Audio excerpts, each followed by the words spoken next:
Welcome to an evening video where we've got a little snug and have some candles lit. And I posted April energies earlier, but now wanted to come on to talk about Neptune having moved into Aries and how for 14 years it was in Pisces, and it's been 165 years, I think it is, in total, since it was last in Aries. So this has been a very long time since we were last in this transformative shift. But Neptune will be in Aries for the next 14 years, so until 2039, and that will be huge in your life.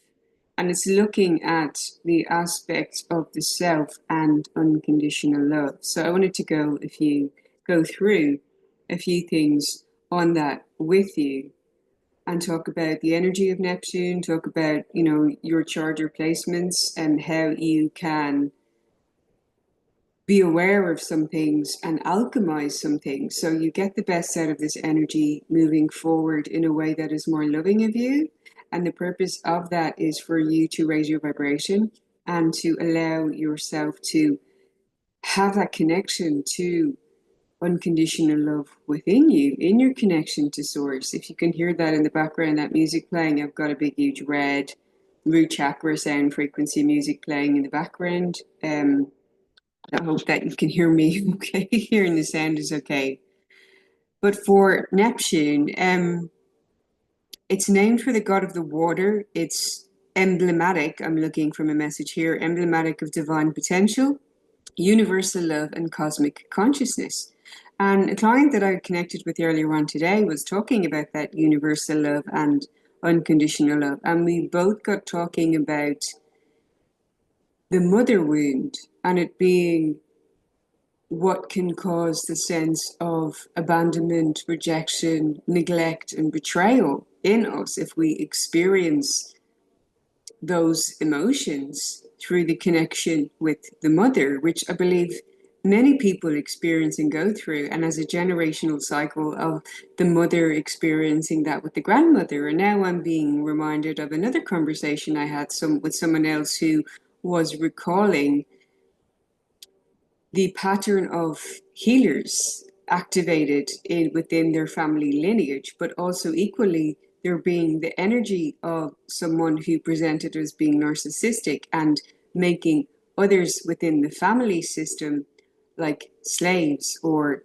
having some kind of parasitic energy in latching on and draining energy from those who had a more healing presence, who had their energy affected or lowered somehow in this dynamic. And how these kind of energies, it's important to be aware of them, because you cannot truly, even though this channel is about your heaven on earth, you cannot truly create your heaven on earth without seeing through the illusions and without knowing the existence of these other darker forces to truly activate your light and to experience more of your heaven. But your heaven, without the awareness of these aspects, is simply a bubble, an illusion, because it's not truly heaven. I mean, you go through the fire to really experience the ecstasy and the euphoria and the bliss, much like you go through the depths of hell in order to emerge and rise as the phoenix and experience your paradise in heaven. We have to go through the contrast, and through the mud we activate the lotus flowers. There's no bypassing that, and that is the truth and the reality, which I'm sure many of you can agree with. Or if you clicked on this video, you've been through these kind of experience and experienced some of these dynamics, and perhaps have seen some of your own dark side of nature coming out, in which you can witness and harness control over in choosing more consciously how you want to be, what thoughts you want to be entertaining, where you want to direct your energy, and so on, for the greatest good, because you're consciously choosing what you prefer to create. So coming back to Neptune and Aries, I'm just finding something that I'd saved here to go through again. Yes, in Greek mythology, Neptune governs the dreams, the psychic powers, your creative pursuits, with an emphasis on photography, film, and the entertainment industry. And Neptune is about the lens, the perspective, and the way things look, and it ties into the media. So, those being big influences in how things are made to look over the next 14 years, about there's how things look and then there's how things feel. So, connecting to it being in Aries, this is very much the time to become the fierce protector of your own energy, of your peace, and of your hearts. To protect your hearts, to protect your peace, and to protect your energy. To be aware of anything that is leaking energy, that is draining energy from you, that appears to or gives you the facade of being love when truthfully in your body it doesn't feel real. Seeing through the falsehood, anything that's fake, the illusion, the charm of something, love bombing, all of those kind of things.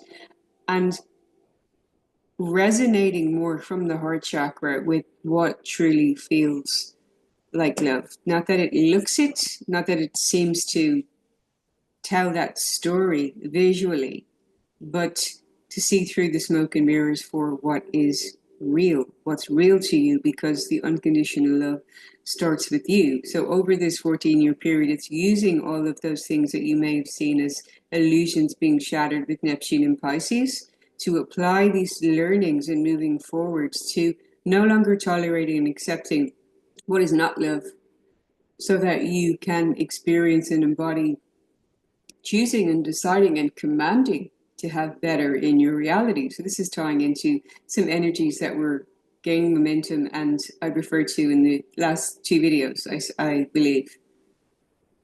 In why am I still tolerating this? This has to leave my reality, and you claiming it, you taking ownership for what you are entertaining in your reality.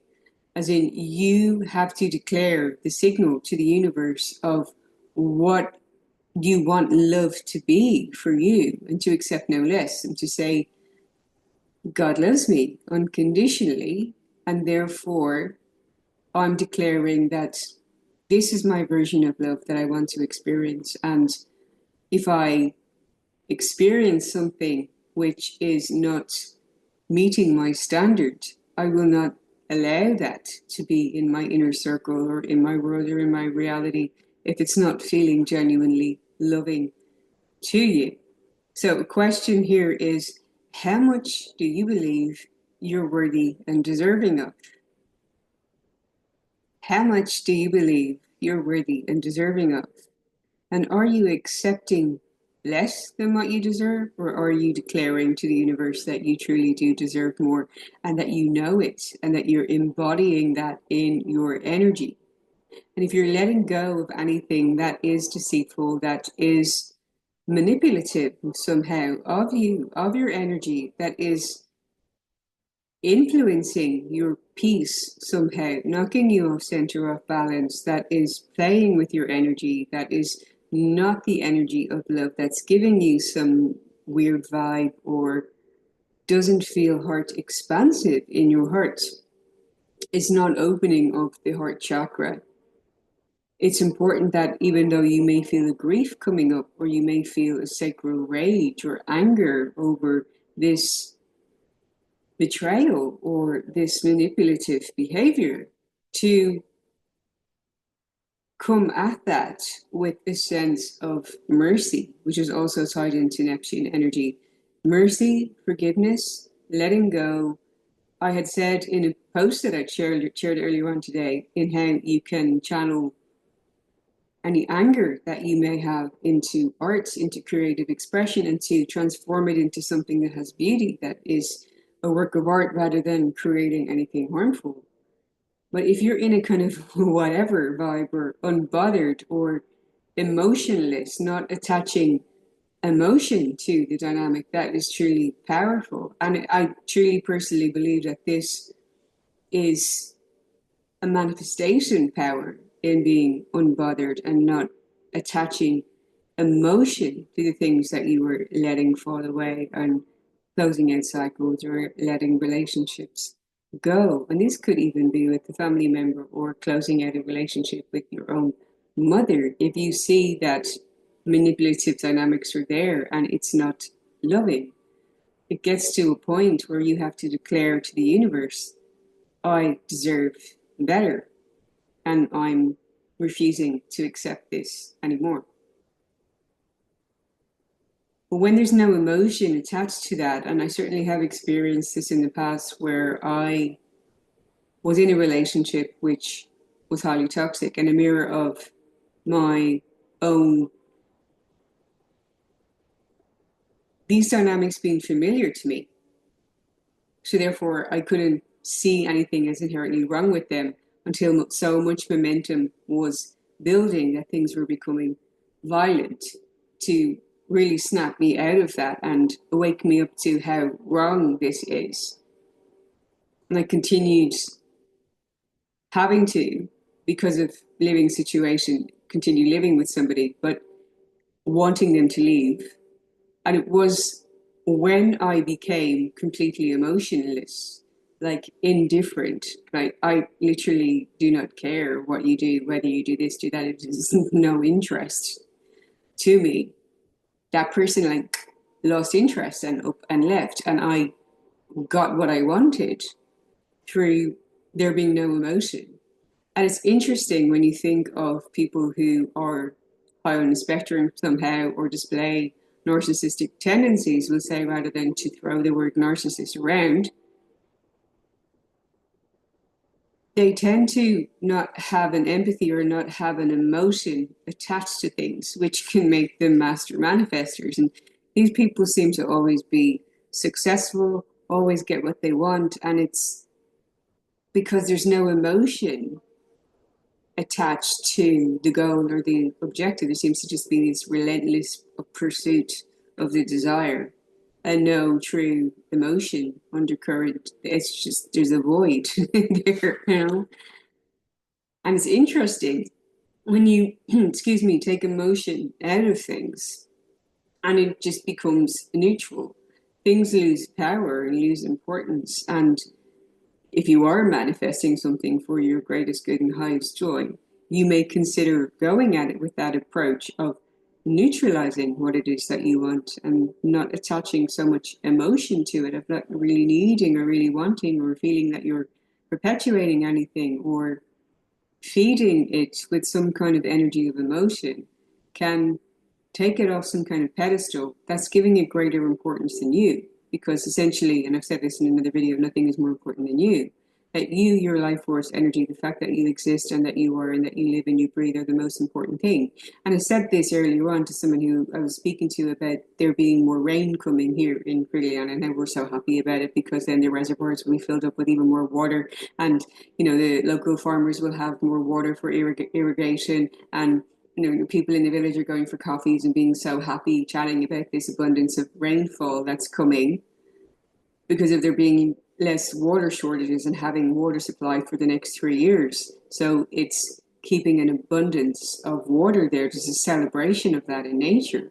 And I was discussing how people in cities are at more of a disadvantage, such as what happened in Valencia and Malaga last year, which was incredibly unfortunate. But the learning there of, you know, when people were prioritizing going to get their cars and what they could salvage and save, and the most important thing is your own life, to protect your own life force energy, to protect your peace, to protect your health, to care for your well-being first and foremost. And that means being willing to let go of and walk away from and give up anything that is a potential threat to that, that is knocking you off center and taking you out of your peace, that is not loving of you, that is not respectful or valuing your time and your energy. If you feel that you're not being valued, you're not being respected, that something is pulling on your energy, that is seeking to take from you or take advantage of you, or there's more taking than there is giving, that there's no equal reciprocity, whatever it may feel, to really connect with yourself in terms of what feels loving and with your own energetic boundaries as to what you're capable of giving if you are giving or extending yourself somehow to have your own limits, to value and protect and nurture your own energy. Another thing that comes to me now is to check your fourth house in your birth chart. You can always go to, is it astro charts, prenatal charts, and get your birth chart and check where your fourth house is, which sign it is in. I'm a Sagittarian, my fourth house is in Pisces, and there's a lot of Cancerian energy in there as well. And my fourth house, that the fourth house relates to your sense of love and nurturing, what nurtures you and what makes you feel loved. So for me, it's kind of consciousness and nurturing. And in the feeling of if those needs are not met, you look for them or you may compromise on them somehow. So here is a tip for you to look at your fourth house. What energy is behind that, and what does it say about what you need to feel nurtured and loved and cared for? And are you truly receiving that in your life? And how can you give more of that to yourself so that you are the fierce protector of your peace, your energy, and your heart? And that you're caring for you and truly pouring into you in this fire energy of Neptune being in Aries. The ego will always focus on limitation, whereas the soul is always limitless. The soul knows there's always more, which is why the soul knows that abundance is your true state and that you're always worthy and deserving of more. How you can break through any limitations during this 14-year transit, but also very much relates to the energy of the month of April. We're really pushing through those limitations to there's more. I know there's more, and I'm embodying it. I'm embodying it in my energy. And for that very reason, I no longer tolerate, I will not accept less, because I know. I know there's more. I know there's an abundance of love. I know that there's unconditional love. I know that God loves me. And speaking to a client about this earlier on today, about the mother wound, if we can go beyond the parental figures and say, Source loves you, God loves you, and to connect to the divine love, it can help transcend any wounding there and to help you transition into a more receptive mode that's no longer entertaining limitation or lack or anything being wrong or lower vibrational experiences, but coming into connection with divine love, with God, with Source, with the Creator.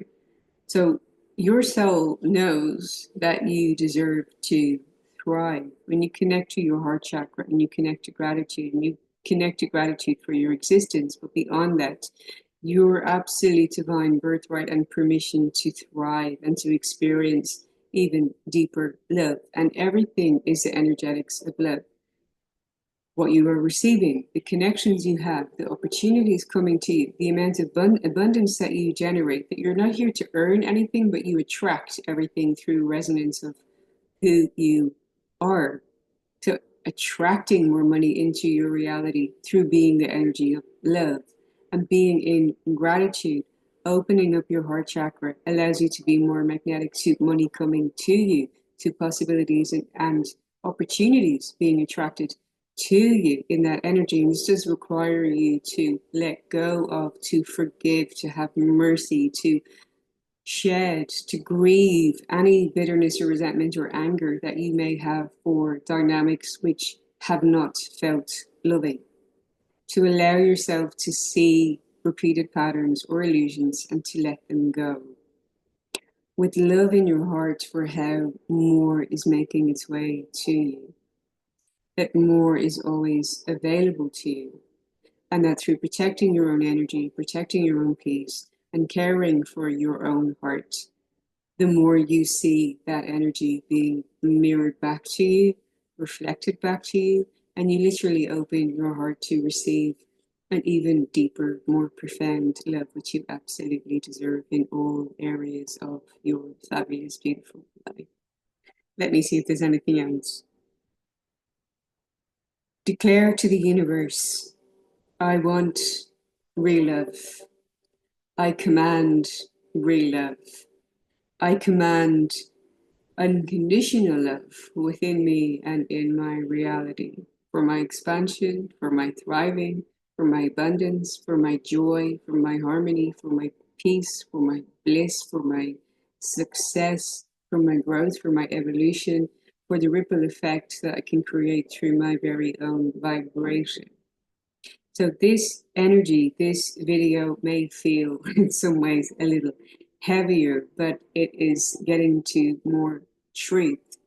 And the truth being that the more you are willing to look at areas where you may potentially have neglected, abandoned, rejected, or betrayed your own self, is always the invitation to breathe, to forgive, to have mercy, grace, and compassion, and to prepare yourself energetically for receiving greater love, more success, more abundance, and all that you require and desire as your true heaven on earth. It is through going through the mud that we activate and experience the opening of the lotus flower. Thank you for listening. Take great care of you through this 14-year transit with Neptune in Aries of protecting your peace, protecting your harmony, and protecting your heart as sacred, in sacred connection with the divine. Love yourself and let God love you, because God already does and you deserve more. I'll stop there now. Please do like, comment, share something below, and see you in the next one. Massive love.